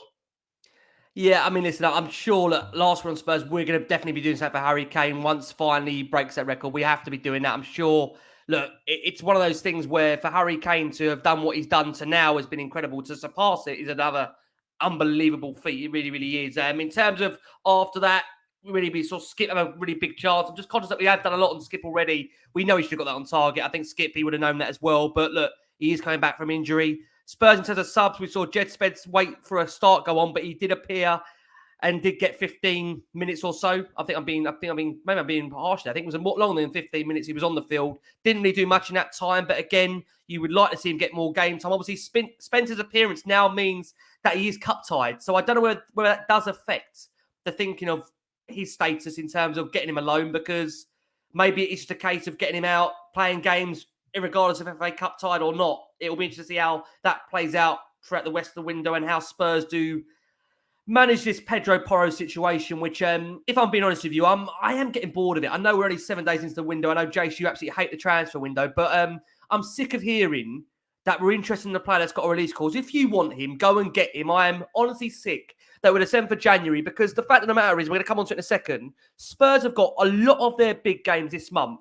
What is the point of going to the 28th or 29th of January and bringing Porro in when we've already got Arsenal out the way, we've already got City out the way, and I think we've got City again coming up. So if you want a player, go and get him, because even now, 7th of January, I know I'm doing lots of transfer shows and we've got loads coming up on Last One on Spurs, but I know, Jace, to share your view, I am sick of it, and it's the 7th of January. We've heard so much about the bloke. Let's hope he's good if we do sign him. But look, in terms of the rest of the game now, chances a few after that, really. We saw Alfie Devine come on, becoming the club's youngest ever player and obviously youngest ever goal scorer against Marine a couple of years ago, introduced by Conte in stoppage time. And you feel Antonio now is trying to make that point with regards to bringing in some of the youth, as we saw Devine being given a chance. Pompey coach Simon Batty said after the game that for him, he said the training room at Tottenham is like a 3-story house. He was full of praise for Dane Scarlett, who said it's been a really good loan for him. Brilliant kid, humble, hard-working. We saw Dane back at the stadium earlier today. And, yeah, just in terms of what we saw and heard from Christian Stellini after the game, was that there is a hope, potentially, that we may have Bentancur and Kulusevski back for Arsenal. Richarlison probably the one that is really, really, you'd say, maybe touch and go on. But we are going to do, I think, for all of our sakes, we are going to go for our next break of the show for our listeners on audio. Before we do that, a reminder, Newcastle out of the FA Cup. They went out on this Saturday evening as we bring you this show. And a reminder that the 4th round draw will take place Sunday ahead of the 3rd round tie between Chelsea and Man City. So even already, I know, what was again, Newcastle score? I've not seen it. 2-1. 2-1 in Sheffield. So I think that's again interesting. You're going to see one of City, Chelsea go out, Newcastle go out. Again, I will say this about the FA Cup before we go for this break. Everton have gone out. Everton have gone out. If we want to call them relevant at the moment. I mean, don't really do call them relevant. Obviously, United went through West on the Ham Friday. Brentford is what tonight? What happened with that? I think we're still waiting. I think that is due to kick off. Potentially due to still kick off. I think it's is it late one or is it on? Is it on there? Liverpool playing. Obviously, Arsenal on Monday. Liverpool Wolves are 0-0 at the moment. What happened with West Ham Brentford? Surely that played, didn't it? Wasn't that tonight? Tomorrow, Jace. Tomorrow. Sunday. Tomorrow, is it? All right. Okay. Yeah. You've been doing too much during the day, Jace. Don't worry about that. What we are going to do is we are going to go for our next break of the show for our listeners on audio. Like I say, I mean, Arsenal, we've got a big preview coming up for the North London derby this week, so we're not going to do a huge amount on that. But what I do want to talk about maybe is... West Ham lost one.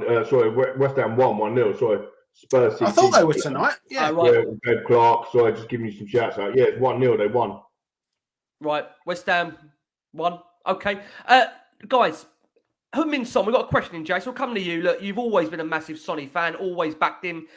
Question we had in from Sponge Dos NJ says, what's become of Son? Please try and dissect this for me. Scored, obviously, during the game against Palace. Again, deflected goal. It was going one way. The deflection took it another. I think we all had higher hopes that the game that we had in this FA Cup would have been a great opportunity for Sonny to get some momentum ahead of, obviously, a huge North London derby and a huge month for the club. Can you put your finger on what's happened with Sonny? Because even today, I will reference Alistair goal because he did remind me of Mora to some degree, where he was running with the ball, but there was no purpose. There was no real direction or any real confidence. Is it a player that just is still drained of confidence? And if so, why is he drained of confidence, Jake? On the back of what was meant to be a special season for him? He went to South Korea in the summer. Has the expectation become too much on Son? I honestly don't know. It's baffling, isn't it? It's like I say, it's not just the lack of goals, it's his all-round game. It's because we know he's gone through periods of scoring where you get 5 or 6 goals and then nothing. But it's just his all-round play, his first touch. As you do this, Sam is filling up on the Sammy's got like this massive box of sweets, man. You need to show. Come on, we need to show some of that love. That's the way have a bounty in there, Sam. That's the way you enjoy it. That's the way you enjoy a last word on Spurs. There's no Emerson Royale in there, mate. There's no bounty. Go on, Jay. Sorry. Emerson Royale, Lee, we were saying before the show kicked off. We were saying I told him he's the equivalent of the bounty in the celebrations box, and it's not gone down well with Jace. I'm not having it. Bounty's the top bar, mate. You got to have your coconut and the bounty. But no, I mean seriously. I look at Sonny and I can't work it out. It's his first touch, his decision making. You know, when he's wide, you don't feel like he's going to really. No, but I mean, you know, say Sonny's struggling with the mask. It was awful before he wore the mask. It's been awful since day one this season, apart from one game against Leicester when he come off the bench. So it's more than just the mask. I don't. It's baffling to explain it. Absolutely baffling to explain it. One of Sonny's worst games this season was that game away in Frankfurt. Do you remember? It was shocking in Frankfurt. Yeah, that was so bad. And that was the turning point. Do you not think that? I think that's where he's not been on. He's not been on form for ages, and it was so delightful when he scored the other day. I mean, I was just, I was over the moon. That was the most rewarding part of the game, to be honest, when he threw that mask off and put that goal in. I think everybody was just smiling from ear to ear, not because they want to see him backfiring for the team, but just because of the man that he is. We want to see him back, don't we? There's my box of chocolates. Look. Oh, nice. Mac, just to bring you in. Sammy, when he pulled that mask off the other day, I thought Scooby Doo was going to talk about.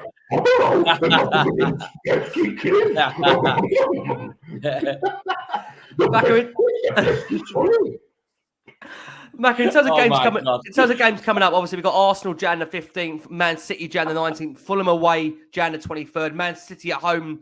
This is now going into February the 5th. West Ham at home, February the 19th. Chelsea, February the 26th. We've got a really, really, you'd say, defining period coming up for Tottenham. This is obviously along with we've got the Champions League games in there. AC Milan, AC Milan as well. No. It does feel like a massive month for the club where arguably we want to have a bit of stability, Lee. That's in terms of Conte. That's in terms of fans. That's in terms of everything together. What for you needs to happen this month? I mean, like I say, we're going to look forward to Arsenal later in the week, but to summarise what we've seen this month, we've seen the Trust as well now call out the ball, but they want questions answered with regards to the direction of the football club. Do you feel, Lee, you need that as well as a fan right now? Do you want some direction as to where we're going? We've got massive games to come. What for you needs to happen this month? Well, look, you know, Rick, and we're on the same. I think all of us are on the same page, but you and I are on the same page around a plan, a direction, a strategy of where we're going. It's really interesting actually because in the board's mind, there's probably no reason to come out and talk about anything. And the reason why there's no reason to come out and talk about anything because nothing's changed. Conte's still got a contract that they can invoke whenever they want to give him another year. And even if he doesn't want to stay, he's still obliged to have that year, and then he'll have to walk away. So they've still got that. That's not changed.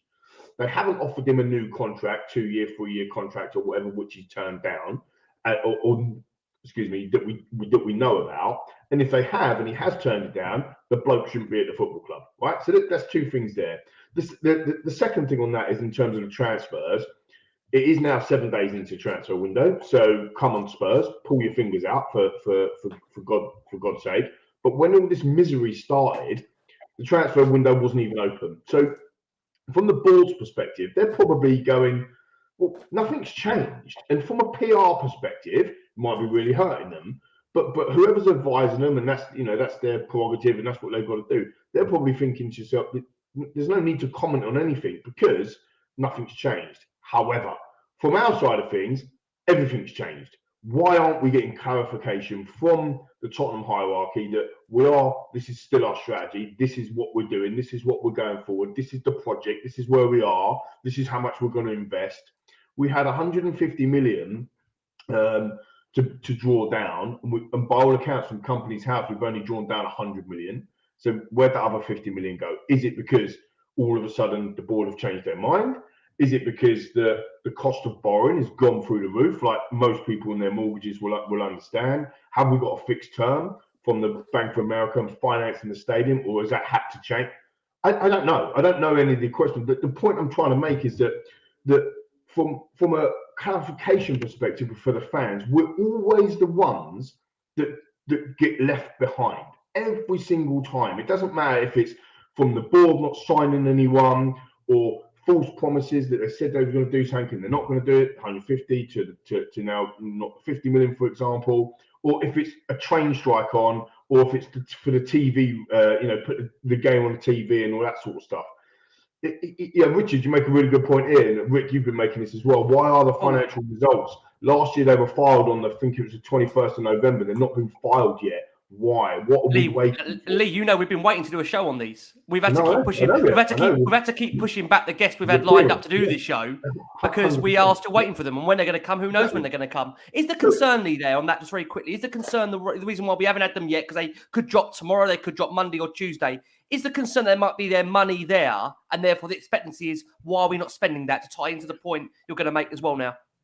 Yeah, I think so. I think, look, I mean, again, Mark makes a good point. In 20 years, they've only clarified once. I think that, the club, I don't personally think that the infrastructure and all that sort of stuff of the club is bad. I think it's actually reverse of that. I think it's exceptional. This is no offense to Selhurst Park and Parish and Crystal Palace, but I was there on Wednesday, and it is absolute rack and ruin compared to where we go to our home games. I mean, it is dripping drain pipes and tin roofs and whatever, and we are a magnificent stadium, but we've heard that all before, and we're sick of hearing the magnificent stadium. Like, it's going to be a game changer. When is it going to change? So we're hoping that it's going to change. We're hoping, and again, I want to clarify this by saying this also. No one that listens to this podcast, or God forbid doesn't listen to it, but follows us or whatever they do, no one would disagree with if we had the same impact January transfer window as we did last year. No one would argue that. And this time last year, we were absolutely battering everybody to get Adama Traore over the line. I wasn't. No, apart from Jason, wasn't clearly. But he was so heavily linked, like Porro, so heavily linked, and Amrabat or Afrabat, Somrabat, sorry, Amrabat, he played for us. All of these sorts of things, so heavily linked. Yet we ended up signing Kulusevski and Benzica. Was it fluke? Was it not? Who knows? Who actually cares? They've been absolutely magnificent for our football club. So that's what we need more of. And I think Conte's saying similar things.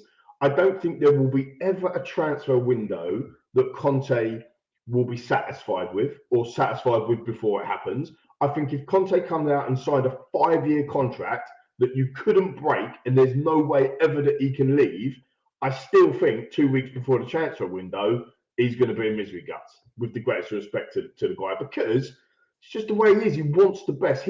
we want this football club to become winning mentality. We want this football club to change the way that we are, and Conte's forcing that change. Yet then we have a moan at him as well. I'd also say about Conte that he's lost. In the last 4 months, he's lost 3 very good friends. Personally, from a human aspect. Sorry, that word again, aspect. But from a human point of view, it's incredibly tough. I do think that Jean-Pierre, who obviously passed, has had a massive effect on the football club as well. And I think that's been kind of a little bit kind of put under. I agree with that, mate. 1,000,000%. And I also said it on the last show. I also believe that it's affected Conte's passion. Dare I say that? I mean, we were talking on the last show about how he there's a significant shift in his behaviour from when he was first on the sidelines, starting scraps and out his box and blah and going crazy. When you look back, I don't know if he has been the same since. I know he's Antonio Conte. I know he has that energy and that bite that everybody else doesn't, and he's very special like that. But I have to agree with you, Lee. I think that right arm that he's lost has affected him. Sam, to stick with you, just to want to read out what the questions are the trust would like answered. So they have put out from their end the statements where they want the first question surrounding strategy and measuring success. They said, will the club share its medium and long-term strategy for success both on and off the pitch? How is the club measuring progress, and how does it judge outcomes against those measurements? We've also got, we'll wait for Sammy to come back. We've also got the second question being, the manager employed by the club has not signed a new contract and tells us we should lower expectations about on-field outcomes. He has said that publicly the club needs to spend big money every winter just to compete. How does this align with the board's philosophy of achieving success? That was question number 2. Question number 3 was, are you satisfied with your player recruitment in recent transfer windows and with the performance of the youth teams and the development and supply of younger players for the first team? Are there any plans to improve this? And finally, the fourth question was, does the club have a plan for further investment to ensure the club remains competitive on the pitch and in the face of substantial additional investment by other Premier League clubs? Is the club any closer to securing naming rights provider?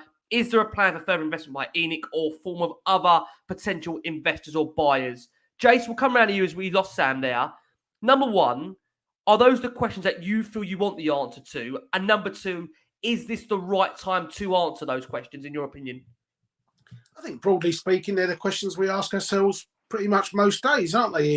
In not just our WhatsApp group. I bet there's loads of WhatsApp groups asking the same questions. So I have no doubt we won't get an answer to them. There's no way they're going to get answered. They certainly won't get answered in a public way.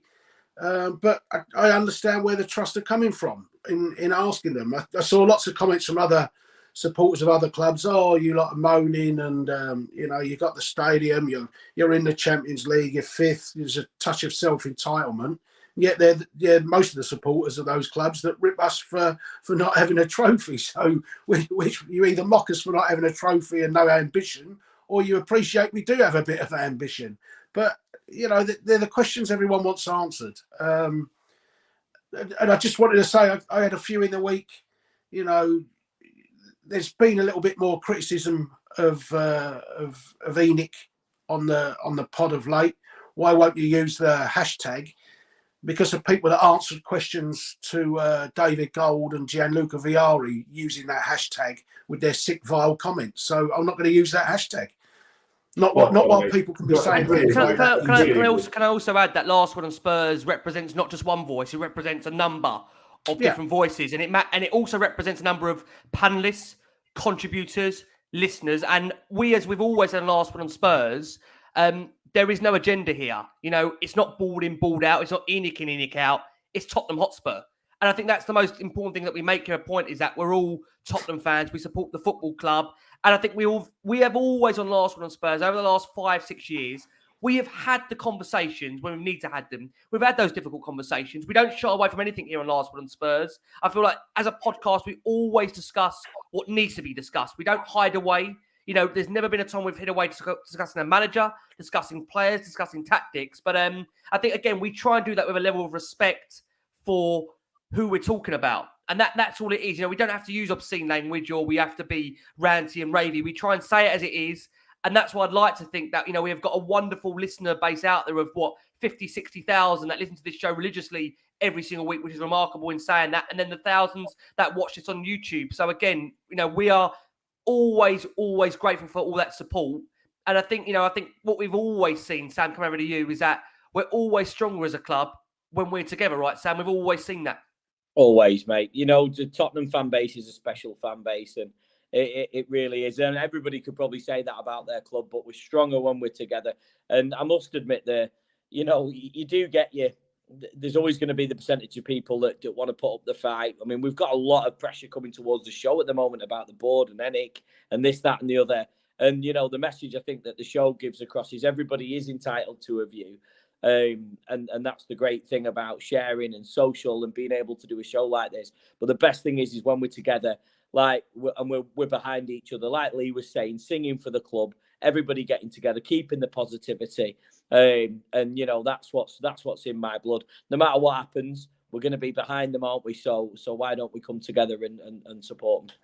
Yeah, absolutely. And Sam, I totally agree. Just quickly on that, Rick, just come back to the point you made right at the beginning, in terms of strategy. Excuse me, in the plan. I agree with Jay. So I don't think we're going to hear it from them, and I think that is a problem, because I think people generally, when they know the truth and when they know where we're at, I don't think anyone's deluded enough to think that we can go toe to toe financially with Man City. We can't do that. If Guardiola's come out, just quickly as a sideshow, he's come out this week and said, or today, and said, absolutely love Liverpool. I'm a Liverpool fan. I used to watch them all the time. Basically, can you come and sign me, please? And then we're all going to moan when we don't get him over the line because Liverpool's gone in there. But, what do you do with that? But anyway, sideshow. The point I wanted to make really was that we can't go toe to toe with some, Newcastle. We're about to find out what's going to happen with them as well. Newcastle, Man City, Chelsea. I don't think what Chelsea are doing today, it's just my personal opinion, is sustainable. Under previous ownership, Roman Abramovich, he was bankrolling 40% of their wage bill. Like, that is now not happening. They had £1 billion set aside in order to take over this football club to be able to invest. And what they're doing is they're investing, what seems like they're doing is investing in players now that they've just hit 320 million just on the players. But they've still got a stadium that's 41,000 people in Stamford Bridge. That's not sustainable. If they're going to spunk the billion quid on transfers in the short term and still pick up that 40% wage bill that Roman was doing before, they're not going to have any money for a stadium. So I'm not quite sure how sustainable that's going to be from a Chelsea perspective. Nonetheless, Chelsea won everything, but they've won 14 major trophies since Roman took over, and City have won 14 major trophies since the guys from the Middle East took over. Okay, that dwarfs everyone else, even the powerhouses like Liverpool and Manchester United, who are arguably, whether you like it or not, the biggest clubs, two of the biggest clubs in the world, right? So, and they're being dwarfed by them trophies. And then you've got Spurs, who have finished 5th in the Premier League on average since it started. Over a 30-year period, we finished 5th. We've got 17 major trophies, which is the 6th of all time of all clubs. And we've now got all the instruction. Where we're really, really hacked off is, from one day to the next, we don't know where this football club is going. And that is the major problem. It's not just necessarily we want the money. We do, by the way, we do want the money, and we can spend 400 grand. That'd probably be what they want to spend. 400 million on financial fair play without even getting done with financial fair play. We do pay the highest prices in Europe. We have got the best stadium in the world, which is a game changer. And we want to know when us fans that pay them high prices, are going to see the benefits on the pitch.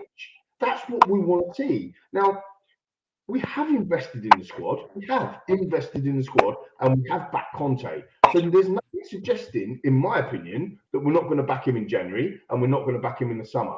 He's come out quite clearly and has put two press conferences ago and said his exact words. It's not paraphrasing. He said, "I really enjoy my time at Tottenham. I want to stay." Yeah, it's up to the media to then push that out. The national media to push that out in a different way. He could say, I want to sign a new contract today. And in the paper tomorrow, you would still see Conte don't want to be at Tottenham, because there'd be a way of saying that he doesn't want to be there. And the problem with all of this rant or this conversation, thanks MS, I'm shooting truths, but all of this stuff causes the misery and the problems that we're having. You don't have to be a Nink in or an Enoch in or Enoch out. You just have to be, like you said, Rick, Tottenham Hotspur. And I would gladly go and have any conversation with anybody about our fantastic football club.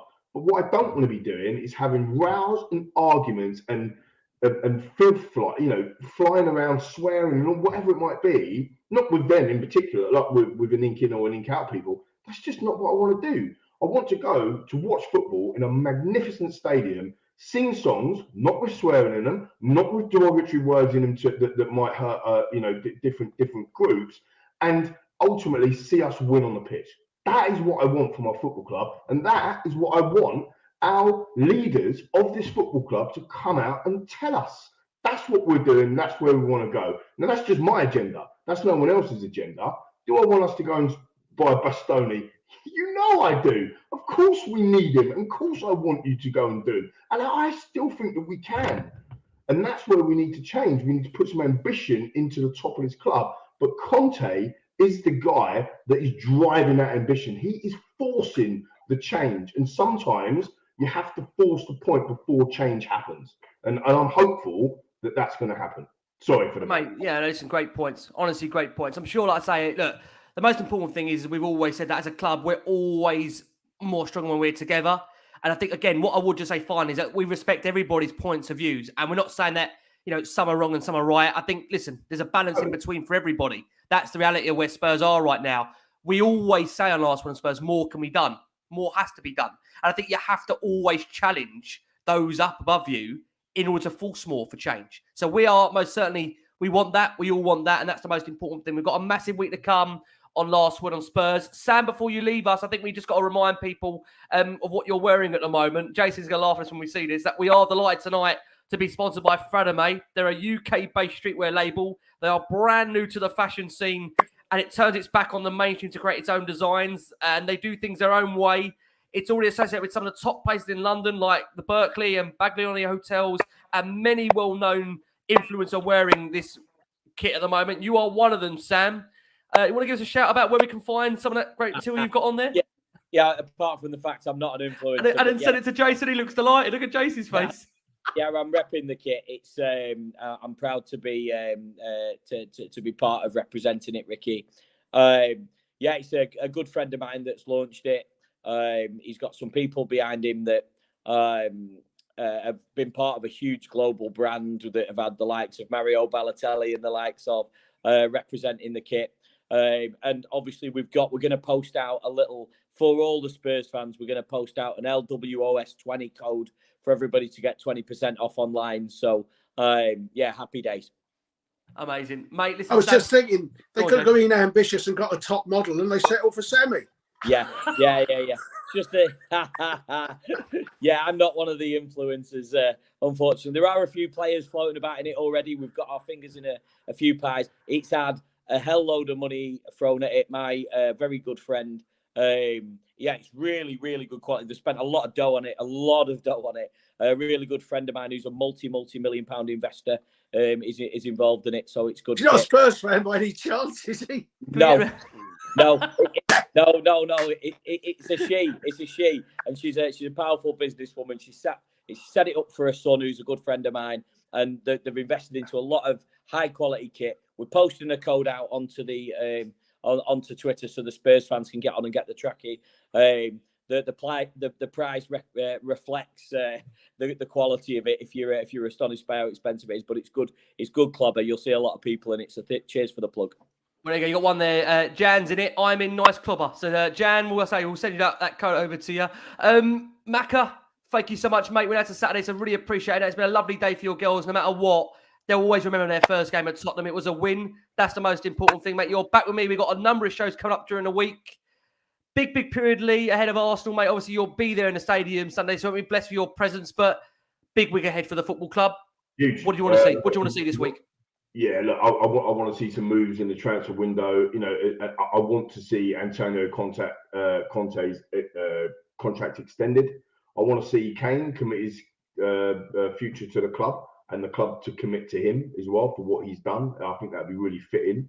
And I want to get another couple of Juve rejects like Kulusevski and Bentancur in the January transfer window, because I do generally think that we've gone through such a bad run of form, or bad playing turgid football at times, with a bad luck really as well, with no Lucas Moura, no Richarlison, no Kulusevski, no Bentancur, no Romero. You know, if we can get that squad fit for the next 25, 26, 28 games, whatever end that might be, and with FA Cup, we could go and smash it. We did it last year. Come on, guys, viewers, listeners, come on, girls, talk to me. We did it last year. Let's not be defeatist. We can go again. We proved if we can get a tune out of some of them players that we were talking about last year and get him to the top four, we could get Sonny firing again like he did last year. Kane's having the season of his life as well. I think it's equal 17, to 18, isn't it now? Yeah. Exactly. You know, I know we are miles off Arsenal, and Arsenal have been outstanding. Let's have it right. Arsenal have been absolutely brilliant this year, and fair play to them. If they go on and win it, it will hurt like shit, but absolutely fair play. Yeah, fair play to them. However, I don't think they're going to win it, and I actually wouldn't be surprised if we finished above them as well. And that starts on Sunday. We have to win. We have to win on Sunday. Yeah, big week for Tottenham coming up. I love that, mate. What a closing statement. What you were saying before about the board and everything, by the way, was an absolute mic dropper. I didn't have the chance because my laptop cut off to give you the praise it deserved, but you were getting them in the comments, and honestly, I was just like, so much, lot of love. Sam, I'm sure you share those thoughts as well. Right? Big week for the football club ahead of Arsenal. Need to get ready now, focus for this one. Everyone behind the football club, right? Big week. Yeah, massive, and it's just surprising those figures haven't come out yet before those transfers come in. Because again, let's not go into that, but yeah, I want to see some movements. I think what Lee said again is spot on. The most important thing, I want to see Kane, the commitment to Kane, and commitment from him staying at the club as well. I just want to see the board getting behind Conte. The rumour mill is just ridiculous when it comes to Tottenham. I don't know what it's like for other clubs. I don't know who does that stuff. But it's literally as bad as it is for Tottenham, because and I don't listen to it anymore because it just ends in disappointment, and we have enough of that as Tottenham fans. So, you know, I'm just hoping to see some big moves and some big backing for the club. Yeah, I agree massively. Jason, Arsenal, I've got to give my prediction for Arsenal. I was cheering as Lee said that. Do you know what? That Newcastle holding that draw was that little bit light in terms of its perch time. Get off it, and I think if anybody's gonna give them a fight, it's us. And you know, I've got to say, I think I'll go 2-1. If we get an early goal, we could go 2-0. They're showing some cracks, but let's be honest. Again, echoing Lee. I don't know why I'm here. Just listen to Lee. But Arsenal are they're playing. If you don't take your hat off to the football they're playing, you don't like football. No matter how much it hurts you to say that they're playing some astonishing football. I think we can take him down, Ricky. I'll go 2-1. I love it. Jace, I won't ask you for a prediction. You'll be happy to know that. But a big week for the football club. Do you think it's a week, Jace, where just all we need to come together now, full focus on what's ahead? Because I always feel like, you know, when we went into that game last season at home, we were so together, you know, as a group, as a manager, as a fan base, that I think the result you saw that night was a culmination of THFC flags, Spurs song sheets, Conte, everyone behind the team. We've got to find that, haven't we, Jace? You're right. Well. Yeah, spot on, Macca. If you remember, I never saw it last year, did I? No, that's funny. Yeah. Mate, you did the biggest thing ever, mate. Yeah, bless you, mate. Diamonds. But in a weird way, that showed the togetherness. This week is always my most important week. I don't want to go through I don't want to have a build-up for 8 days of draining conversations with everyone. With no disrespect, Rick, I won't be watching Fabrizio Romano shows or Ghana Soccer Net or Daily Hotspurs or how dare you think I'm bringing Ghana Soccer Net on here? Pedro Polo's, whatever. I just don't care. This week I don't care about signings. I don't care about injuries. I don't care about anything. I just want 3 points next Sunday. And my entire week is just give me 3 points. I don't care what else I don't get this week. Just give me those 3 points next Sunday. And I can tell you, I think none of us will complain about the style of football next week if Spurs beat Arsenal 1-0, 2-1, whatever it is. Get the job done. Big week, I tell you. Big week on last one on Spurs. Macca, thank you so much, mate. Again, lovely day for you and the girls. Glad it went well.